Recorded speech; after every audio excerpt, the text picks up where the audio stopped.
Supreme কোর্টের রায় দানের পর থেকে উত্তাল হয়ে উঠেছে গোটা রাজ্যে। সর্বত্র শিক্ষকদের হতাশার চিত্র উঠে আসছে। এবার যোগ্য শিক্ষকদের ন্যায় বিচারের দাবিতে পুরুলিয়া জেলা শিক্ষা ভবনে তালা ঝোলালো চাকরি হারা শিক্ষক শিক্ষিকারা। এই ঘটনায় ব্যাপক উত্তেজনা ছড়ায় শিক্ষা ভবনের বাইরে। বুধবার চাকরি বাতিল হওয়া শিক্ষক শিক্ষিকারা পুরুলিয়া শহরের জেলা শিক্ষা দপ্তরের মাঠে জমায়েত হন। সেখান থেকে ব্যানার, পোস্টার এবং ওএমআর শিট নিয়ে মিছিল করে শিক্ষা ভবনের মূল গেটের সামনে হাজির হন। শিক্ষা ভবনের মূল গেটে তালা ঝুলিয়ে বিক্ষোভ দেখান তারা। তাদের একটাই দাবি, যোগ্যদের তালিকা প্রকাশ করা হোক। যারা নিজেদের যোগ্যতায় চাকরি পেয়েছে তাদেরকে সসম্মানে তাদের চাকরি ফিরিয়ে দেওয়া হোক। কোনোভাবেই যেন তাদের বেতন বন্ধ করা না হয়। শিক্ষক সংগঠনের নেতৃত্বের নির্দেশ অনুযায়ী তারা ডিআই অফিসে বিক্ষোভ কর্মসূচি নিয়েছেন।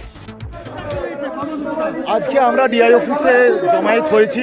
পুরুলিয়ার সমস্ত যোগ্য শিক্ষক, শিক্ষিকা এবং শিক্ষাকর্মীরা যারা চাকরি হারিয়েছেন, আমরা ডিআই অফিস আজকে বিক্ষোভ দেখাচ্ছি তালা বন্ধ করে।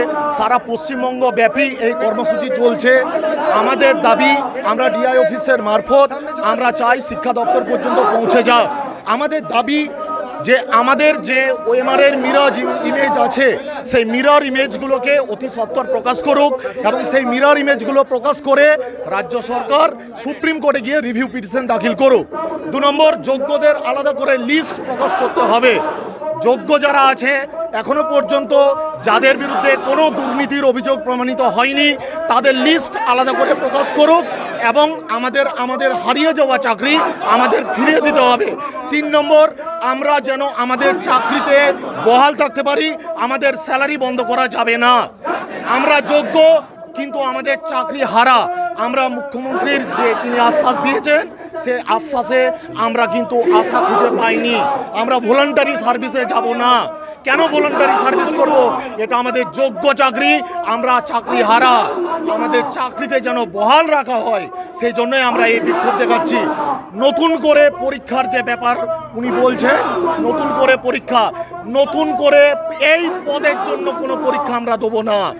যদি পরীক্ষা দিতে হয় আমরা অন্য পরীক্ষা 100 বার দেবো, আমাদের পরীক্ষা দিতে কোনো আপত্তি নেই, কিন্তু এই পদে থাকার জন্য আমরা নতুন কোনো পরীক্ষা দেবো না। আমাদের চাকরি যেন সসম্মানে ফিরিয়ে দেওয়া হোক। মিলার ইমেজ আমাদের খুব দ্রুততার সঙ্গে প্রকাশ করা হোক।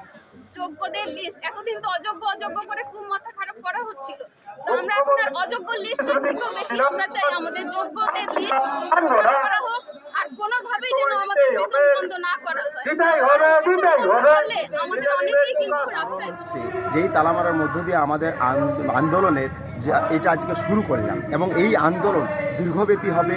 আগামী দিনে এই আন্দোলন আমরা কলকাতার বিভিন্ন যে এসএসসি কমিশন থেকে শুরু করে নবান্ন পর্যন্ত এই আন্দোলন চালিয়ে নিয়ে যাব এবং আজকের এই আন্দোলনের শুরু থেকে আমরা যেটা বার্তা দিতে চাই, আমরা যারা যোগ্য শিক্ষক শিক্ষিকা এবং অন্যান্য অশিক্ষক কর্মীবৃন্দরা রয়েছি, তাদের যে ওএমআরের যে মিরর ইমেজ যেটা সিবিআই খুঁজে বার করেছিল এবং সিবিআই সুপ্রিম কোর্টে দাঁড়িয়ে বলেছিল যে এটা অরিজিনাল ওএমআর ওনাদের তদন্ত রিপোর্টের ভিত্তিতে, তাহলে সেই ওএমআরকে প্রাধান্যতা দিয়ে এবং আমাদের যাদের যোগ্যদের ওএমআর যাদের রয়েছে সেখানে তাদের প্রত্যেকটা ওএমআরকে অ্যাফিডেভিট করিয়ে আর কমিশনকে এবং রাজ্য সরকারকে যোগ্যদের একটা লিস্ট বানাতে হবে এবং সেই লিস্ট রিভিউ পিটিশনে সুপ্রিম কোর্টে জমা দিতে হবে, যেখানে যোগ্যরা তাদের চাকরি পুনরায় ফিরে পায় এবং এই চাকরিতেই বহাল থাকে। আমরা অন্যান্য আর কোনো পরীক্ষাতে বসতে রাজি নয়, কারণ যেখানে একবার যোগ্যতার পরিচয় দিয়ে আমরা সেই পরীক্ষাতে পাশ করে নিয়ে এই চাকরিটা পেয়েছি, বারবার একইভাবে আবার দুর্নীতি করবে, পরে আবার পরীক্ষা নেবে, এরকম করে আমরা কিন্তু আরও নতুন কোনো পরীক্ষায় বসতে চাইছি না। আমাদের যাদের যোগ্যদের যেতে ওএমআর রয়েছে সেই ওএমআরকেই প্রাধান্যতা দিয়ে সুপ্রিম কোর্টে সেটা একটা যোগ্যদের লিস্ট বানিয়ে জমা দিতে হবে। এটাই আমাদের প্রধান আবেদন এই আন্দোলনের মধ্যে দিয়ে। মুখ্যমন্ত্রী আপনাদেরকে ডেকেছিলেন, সে সম্পর্কে কি বলবেন? দেখুন, মুখ্যমন্ত্রী উনি স্টুডেন্টদের স্বার্থে যাতে পড়াশোনা ঠিকঠাক বহাল থাকে সেই মর্মে আমাদেরকে বলেছেন যে আপনারা এখন আপাতত ভলেন্টিয়ারশিপ টিচার করুন। হ্যাঁ, আর যেহেতু একটা সুপ্রিম কোর্টের রায় হয়ে গেছে, টার্মিনেট করা হয়েছে আমাদের সার্ভিসকে, তাই উনি সরাসরি বলতে পারেন না যে স্যালারি দেওয়া হবে আপনাদেরকে সমানভাবে আমাদের কন্টিনিউশন দেবে এগুলো বলতে পারেন না। তাই উনি যেটা বলেছেন এটা কিন্তু আমাদের জন্য অপমানজনক হচ্ছে। এই কারণে আমরা যেখানে সুপ্রিম কোর্ট থেকে টার্মিনেট করা হচ্ছে, আমরা ভলেন্টিয়ারশিপ করতে যে চাকরিতে, এটা আমাদের জন্য অসম্মানজনক। কারণ যে চাকরিটা আমরা যোগ্যতার সঙ্গে পেয়েছি সেখানে আবার আমরা ভলেন্টিয়ারশিপ চাকরি করবো। যদি স্টুডেন্টদেরকে পড়াতেই হয়, আমরা আমাদের পাড়ার বা আমাদের যেখানে জায়গা আছে আমরা সেখানে স্টুডেন্টদেরকে ডেকে নিয়ে আমরা ফ্রিতে সার্ভিস দেবো, সেখানে ফ্রিতে তাদেরকে পড়াবো, তাদের এডুকেশনের জন্য কোনো চিন্তা নেই, আমরা ফ্রিতে তাদের সার্ভিস দেবো। কিন্তু যে চাকরিটা আমরা আমাদের সম্মানের সঙ্গে পেয়েছি সেই চাকরিটাতে আমাদেরকে কি হচ্ছে না ভলেন্টিয়ারশিপ সার্ভিস দেওয়ার কথা বলা হচ্ছে, যেটা আমাদের জন্য কিন্তু খুবই অসম্মানজনক। আমি মাননীয় মুখ্যমন্ত্রীর কাছে আবেদন করব যে আপনি যেটা করলে কিনা যোগ্যদের চাকরিটা একদম আমরা ফিরে পাবো, যেটা করলে ফিরে পাবো এবং সমহিমায় ফিরে পাবো, সসম্মানে ফিরে পাবো, সেই পথটাকে অবলম্বন করার জন্য অনুরোধ করব। আমাদের যাদের যোগ্যদের ওএমআর আছে সেই ওএমআরটাকে নিয়ে সেটাকে এফিডেভিট করিয়ে সুপ্রিম কোর্টে যোগ্যদের লিস্ট বার করে আপনি রিভিউ পিটিশন করুন।